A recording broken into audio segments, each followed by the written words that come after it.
Hello and welcome to Marketing 360's Webinar Wednesday. We are live here on Crowdcast. We're getting ready to go live on YouTube as well as Facebook. So if you are joining us on YouTube or Facebook, please do not forget to leave comments in the comment sections. We have a very special guest with us today, and we want to be able to answer as many questions as possible. But for today, my name is Seth Burney. I am one of your co-hosts of Marketing 360. I am also joined here by JB Kellogg, the CEO of Marketing 360.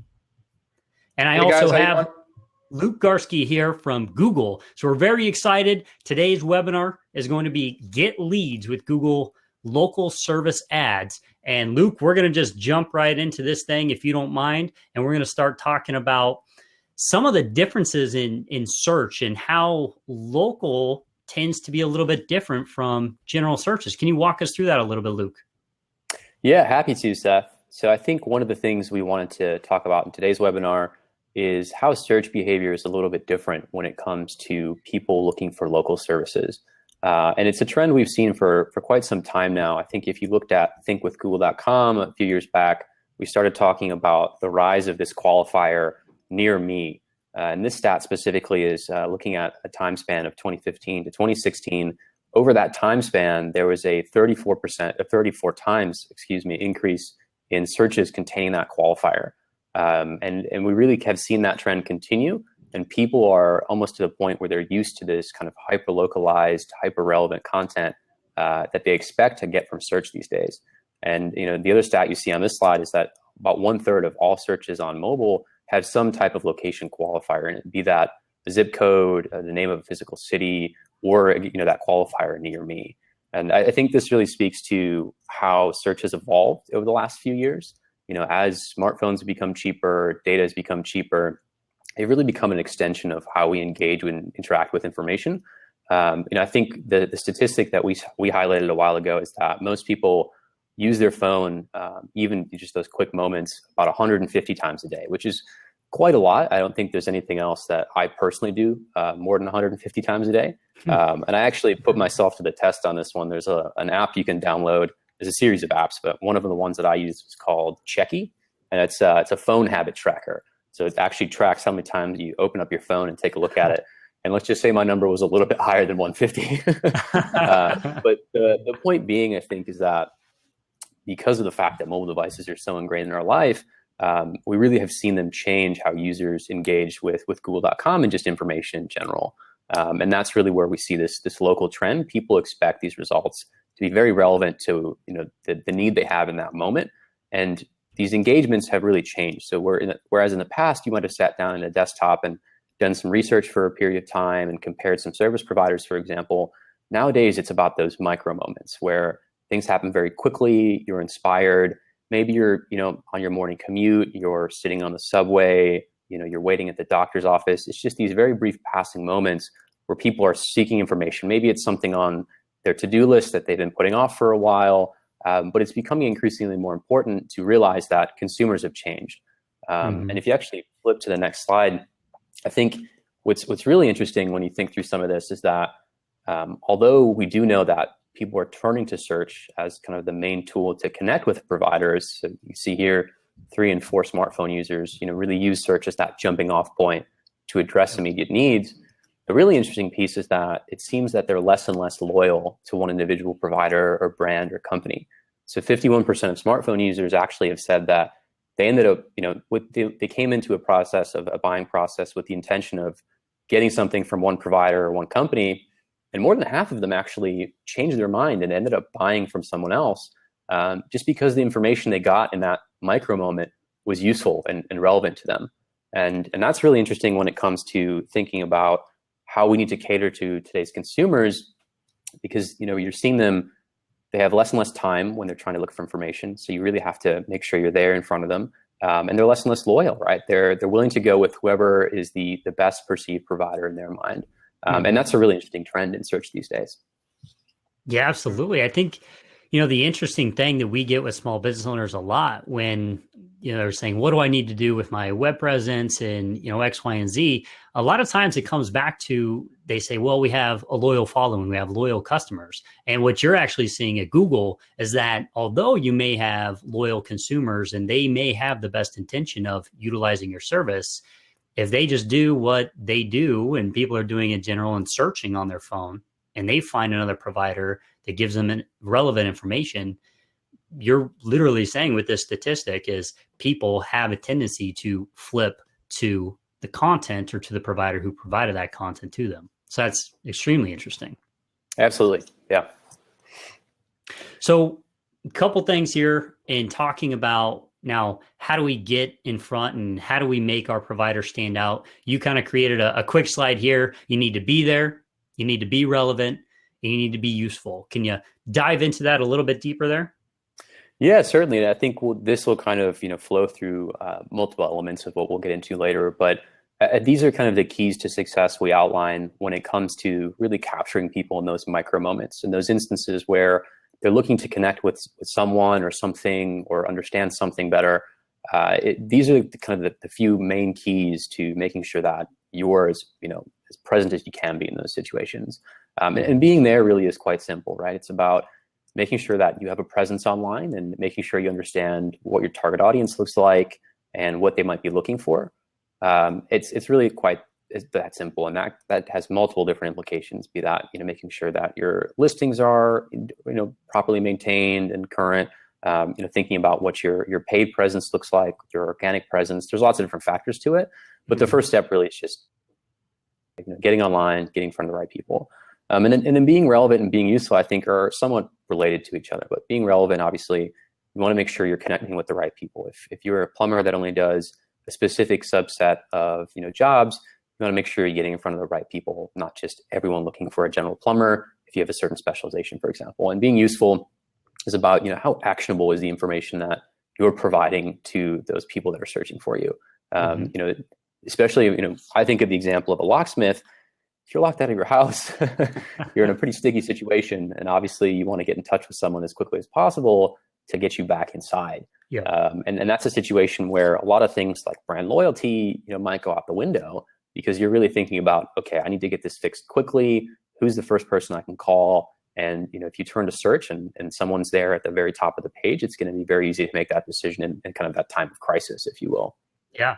Absolutely. And that kind of leads us into the emergence of what is local service ads. And this is a big question that's, a lot of small businesses are saying, hey, I'm hearing this new thing out there. How do I jump on board and how do I get some of this opportunity, right? So can you kind of walk us through, as we talked about, why it's important, but kind of the evolution of where local service ads came from? Yeah, definitely. So local service ads actually launched. There was I think a blog post on our AdWords blog back in October. So just recently. And it really was kind of an expansion of a pilot we had been running mostly in a few cities across the United States called home service ads. So if you've heard of that name before, local service ads really is the evolution of that product. And it feels very familiar if you've heard of that or used that product in the past. But essentially, with that expansion came also the name change. And the core value proposition here, and I really do like these visuals because the format itself, I think, tells a very rich story, is it makes it very easy for providers to get in front of customers that need them. You can see kind of some of the visuals here across desktop and mobile. When users are searching for specific queries that are related to the services that a local service provider might offer, we show this specific ad unit. And it allows you to very quickly, via your mobile device or via your desktop computer, reach out to the right professional at the right time. And it makes it very easy for individuals, that are turning to search to find people to connect with that are, capable of fulfilling whatever need they have from a home service standpoint. Great. So you're not only going out there and making sure that small businesses have reputable profiles, quite honestly, you're making sure that they're going to be top of mind when people are searching for their specific services. So that's great, because I know one thing on a lot of consumers' minds is, how do I know that these small businesses that Google is going to show me, or, if I'm going to search it on a social platform, how do I know this is credible? And you're actually bringing that to the forefront, right, with Google local service ads. Yeah, absolutely. Right. I mean, if you think about the nature of this, you're inviting someone into your home, right? It's, you want to make sure that whoever you're working with is, they're going to do good work and that they're a reputable provider, and that you can trust them to make sure that the job gets done appropriately. So the other piece, and if you think about kind of the value proposition of local service ads, is that we actually go through and pre-screen all of our providers. So we make sure we do background checks and make sure that the individuals that are looking to appear in this unit meet a certain threshold so that we're comfortable recommending those people to individual consumers. And from the, if you were to use the format, I think the really interesting piece here is that it automatically sets you up to be kind of differentiated from the competition because you have this very clean storefront. You can see here, and we'll get into this I think later on as well. There's a Google guarantee, so all of these things kind of help you stand out right away and really make a good first impression. So really getting to this being there and being relevant piece, it's very easy for you to take a look at, showing a polished storefront, if you will. And these pages are all right on google.com. There's nothing that the provider needs to actually create. These are created as part of the information we gather as that individual is signing up for the platform. Mm-hmm. And I think one interesting call out here is that, so every year we release a video called the Year in Search. If you guys haven't checked it out, very, very cool videos, usually very powerful. And we actually just released ours for 2017 today. And alongside that, we always release a few statistics, things we see coming out in search. And one of the things I thought was really interesting, that's kind of top of mind for me right now, is that we saw an 80% increase over the last 2 years in searches with the word best in it. Wow. And it really ties into this idea of trust and showcasing reviews and credibility. People are searching for local service providers, but they're also trying to make sure they're finding the best ones. Mm-hmm. And this is, I think, one way to easily stand out and say, look, we've passed a certain level of certification. Here are reviews all in one place, and you can get in touch with us very easily. Yeah, absolutely. And this slide kind of talks to it there. You get your Google guarantee, right? So you get to stand out from the rest of the crowd.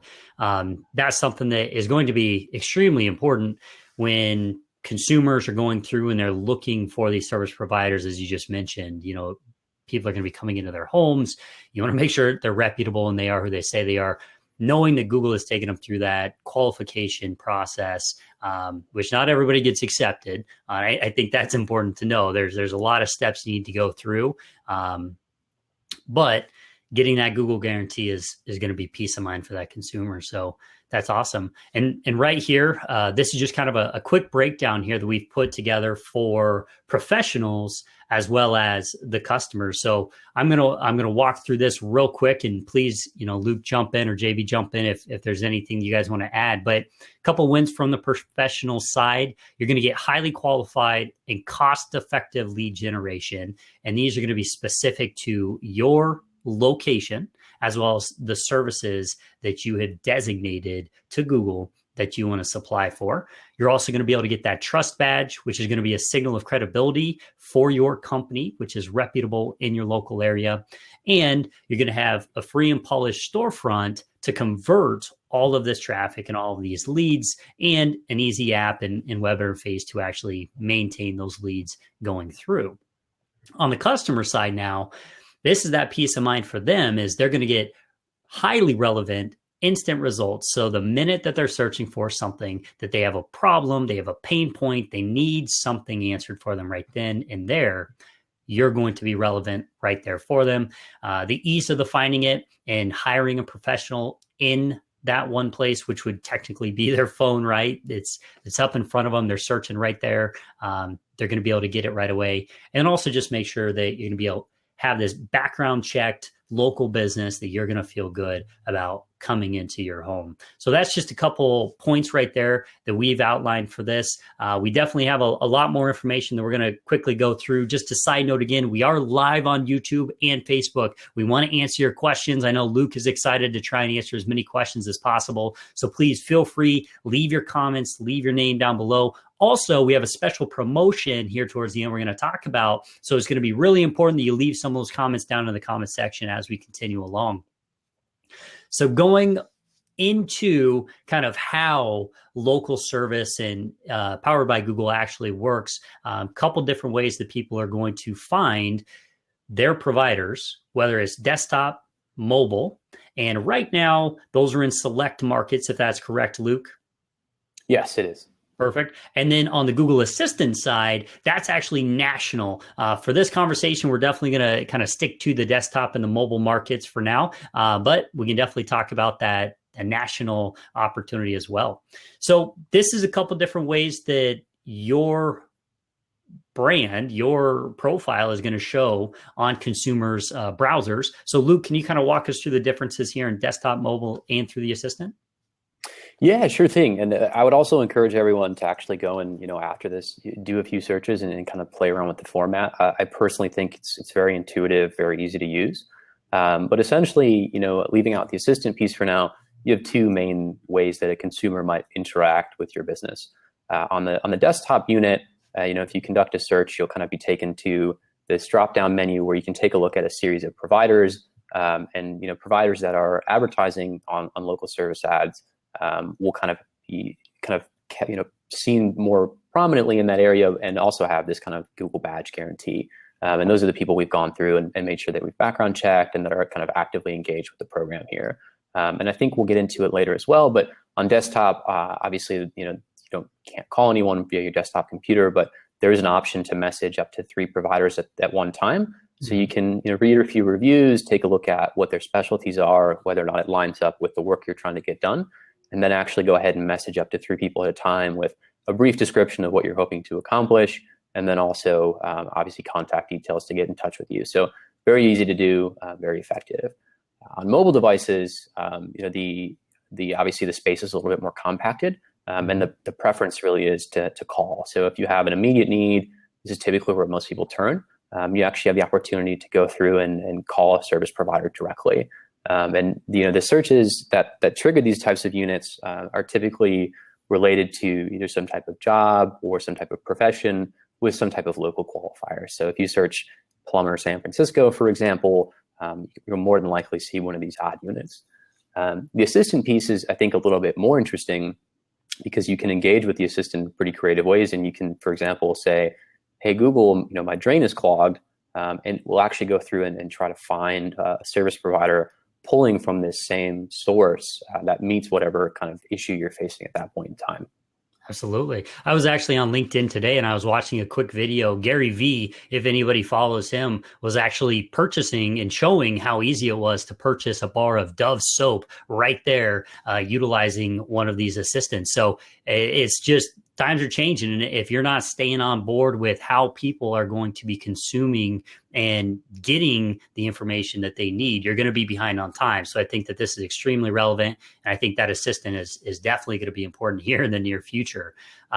So here's a kind of quick breakdown as well of how a customer finds a pro. And this can be helpful definitely for small business owners to understand, how are people actually getting my information and walking through the sales process. So Luke, if you could kind of walk us through this in a little bit more detail, that'd be great. Yeah, and it's great. We can actually kind of follow along with the animation here. But what you can see there in that first screen is you can actually see that unit being triggered. And then the individual is actually, going through and choosing whether or not they'd like to call or message any of those businesses. So you see the Google guaranteed badge there, which indicates that those individuals are part of this program. And this individual here has chosen to actually message a provider rather than call them. So the call obviously would connect them directly there. And then those calls are recorded and kind of placed in that inbox, if you will, for the end provider. But in this case, the individual is reaching out via essentially a text message and letting that person know what the scope of their job is and what their contact details are. And that'll also show up in their inbox, and they can take a look at what leads are coming in. And here you can actually see, you get a confirmation. So, very, very clean format when it comes to kind of coordinating some of these things, and very easy to use as well for the end provider. Perfect. The next step, a lot of these professionals are going to say, how do I actually use this? What are kind of those steps? Now, this is something the Marketing 360 really wants to make sure that we can help our small business owners. There's a lot that goes into it. Luke, we've kind of discussed this on all other calls, but the system is very intuitive, and it would be something that if you're knowledgeable about computers and have ever used Google AdWords or anything like that, you could definitely log into the system and set up the different parameters of what you want. For the sake of this webinar, we definitely wanted to show you kind of the steps of how you geo-target or can geo-target by zip codes. You define your service types, you set your budget, and then you get verified, right? So you actually have to go through the background check with Google and make sure you are who you say you are, you're a credible company. And if they do put you on top of Google, you are going to be found when people are searching for your services in your local area. Now, this is definitely something Marketing 360 would love to talk and help you out and walk you through. And this next slide is kind of after you've gone and become qualified. How do you actually receive the leads, manage an inbox, book, and request a review? Something interesting, I think that's really cool is with our Marketing 360 software, we actually have the ability to track all of this information right through your Marketing 360 dashboard. So when you receive a lead, you're going to get a notification. It's going to come into your conversion inbox.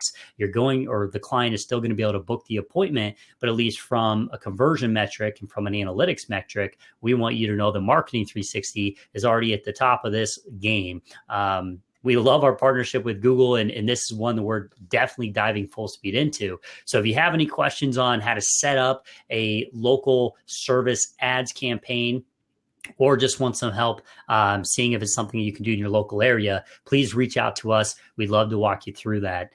Now, an interesting thing here, and I don't think we've actually touched on it here, but these leads that these businesses are getting are qualified, right? And it's a pay per lead strategy. So it's entirely different from all of the other marketing opportunities that these small businesses have. Generally, it's, hey, let's run some advertisements, put some money in and try and get some exposure in our area for people who are searching, come up on top of Google, they click it, go to my website, X, Y, and Z. But this is actually saying you are only going to pay for this lead if it's a verified lead from us, from Google, and you're actually able to contact that client. Is that correct, Luke, or was I a little bit mistaken there in my verbiage? No, I think you were pretty close to spot on there, Seth. I think this is the most interesting piece of the format, is that especially for anyone that has used AdWords in the past, the billing there is done on typically a cost per click basis. So this format really is very different in the sense that you're paying for a lead, and you can see on this slide, the three things that are considered a lead are, a message lead, any call that's connected, so just a live call, and then if a service provider decides to return a missed call. Those are the only three situations where a provider would actually be charged a flat fee in this case for that particular lead, and that flat fee varies by vertical, so there's some variance there, but typically ranges somewhere between $6 to $28. Depending on the vertical and geographic region that you're in. So things that historically might cost on the AdWords side, if you're thinking about a traditional pay-per-click campaign, things like clicks or viewing a profile and impression counting, none of those things actually cost anything in this particular format. Mm-hmm. And I think from a service provider standpoint, this is really, really user-friendly for a service provider, because most service providers don't really think in the sense of, clicks or so. They really think in the sense of how many leads do I need? How many jobs can I do today? How many jobs do I need to do this month in order to be profitable? And that's just a language that they tend to be able to speak a bit more. And it really helps to kind of align more closely with their business goals. So budgeting with AdWords sometimes can be a bit more challenging, especially if you're not sure on seasonality or those types of things, versus here, you can pretty much literally say, I want this number of jobs a month and a lead cost X dollars. So I'm going to go ahead and divide the two out, and then there you go, essentially. Mm-hmm. And that's really I think, most interesting and exciting part of this format is that it's a flat fee cost per lead product. Yeah. And the other thing that I think is most interesting is that you're only paying for good leads too. So in the process of going through and setting up your profile, you indicate what service types you can provide. So within plumbing, obviously, there's lots of things that fall under that category. And we definitely recognize that not everyone can handle all of those requests. So if someone contacts you for a request that is out of scope, for example, there's actually a process to let people know that, hey, this was a bad lead. And that really helps to make sure that there's that security. So if you get a call from a solicitor, for example, or anything that's a bad lead, we actually make sure that we kind of provide an avenue for providers to give us some feedback on that and let us know, hey, I actually shouldn't have paid for this one. And it's a very it's transparent process on getting a refund for those. Yeah, I think that's great. And, JB, Luke may have answered this question, but I was kind of curious, thinking from a small business owner's perspective, how can taking a pay per lead strategy be more beneficial potentially than saying, hey, I'm just going to budget X amount and put it into, let's just say a Facebook ad campaign? Yeah, I think that, when you talk to small businesses, they're pretty much always going to be on board with a pay per lead strategy over a pay per click. I mean, it's a fixed cost.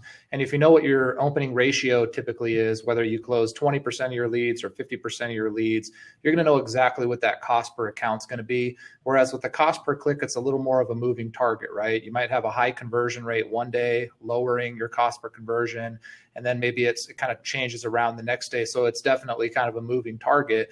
Whereas with this, you know exactly what you're paying, and you can predetermine almost how many leads you want. That's really big because for us, for example, we have a lot of different, consultants on our end, and we try to deliver to them a certain number of leads.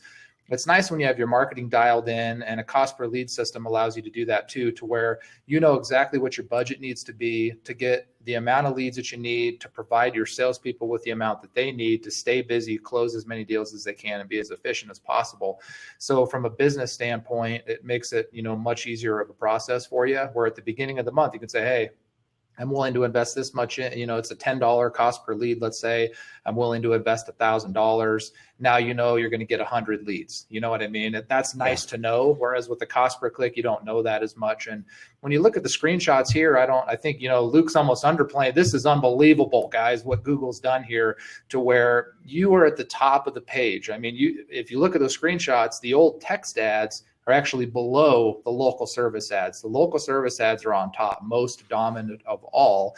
That's where you're going to want to be. And then on top of all that, you're only paying per lead. Are you kidding me right now? So I think it's huge. So if local service ads are in your area for a service that you provide, this is literally the biggest no-brainer in the history of the world. I would absolutely look into this and start getting there now, because otherwise you're going to be losing market share to your competitors. I can just tell you right now, the consumer searching near me and searching these things, they want a fast way to find directions to your establishment or contact you as quickly as possible. And they want a bird's eye view of your overall reputation and what you do. And local service ads does all of that for you. So it doesn't make any sense not to do it. So definitely look into it for your area.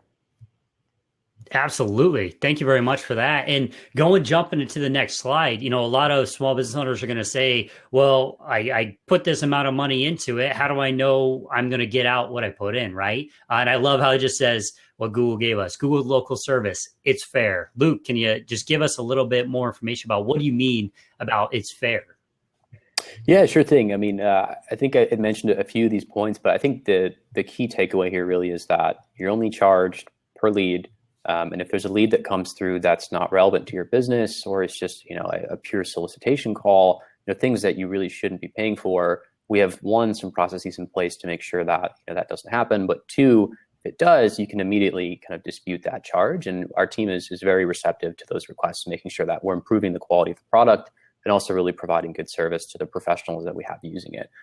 So the it's fair point really is to the fact that it's cost per lead. And if anything does come through that isn't a valid lead, we're making sure we're taking care of that as well. Mm-hmm.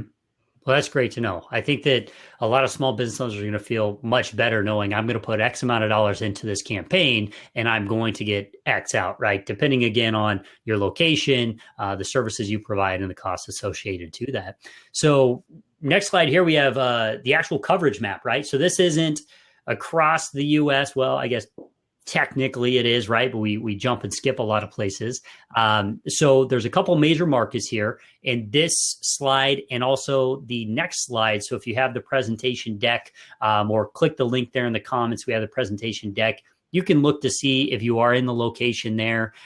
Luke, as well as you explained it, within each one of these locations, it even dives further into different suburbs, correct, and zip codes. So I think it's going to be a good slide to kind of look through there, through the coverage map. But no, again, we're not talking about it too much, but the Google Assistant is nationwide. So if someone says, hey, Google, my dishwasher's broke, Google Assistant is going to search and it's going to pull up the relevant people who have already gone through the process and become certified. So it may be beneficial, even if it's not in a local area where you're located right now. Still, as JB was saying, get in front of your competitors, make sure you're the first one there, get the market share, get qualified, and make sure that when it does go live in your local area, you are the top of mind and most relevant in your area. And that kind of brings us here towards the end. Still looking for some questions. If anybody does have questions, I'm going to jump over to the YouTube and the Facebook page, try and rattle through those.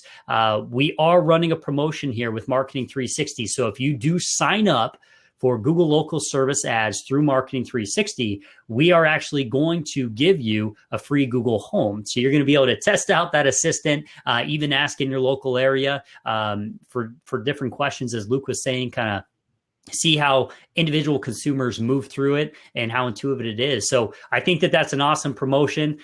Again, this is until December 31st that we are going to be offering this. So if you want to get in on this promotion, we need to make sure you came from this webinar. So please leave comments in the comment section. If you're watching this video after our live webinar, whether it's on YouTube or Facebook, please go leave comments in the comment section. We will get you back and make sure that we can answer those questions as well as get you into this local promotion. JB, Luke, coming to the end of it again, do you guys have anything to add while I'm jumping over to YouTube real quick to see if we have any live comments? I think, Luke, I have a question for you. Where can people keep tabs on the different service categories and areas that local service ads are available? Is there somewhere they can check or alerts they can get? Obviously, guys, you can call us, let us know. We'll watch it and call you if it's available in your area. So that's an option. But are there other options as well, Luke? Yeah, so typically when we do expand to a new region, we'll kind of make sure we publicize that via press releases. I think the majority of those are on our small business blog.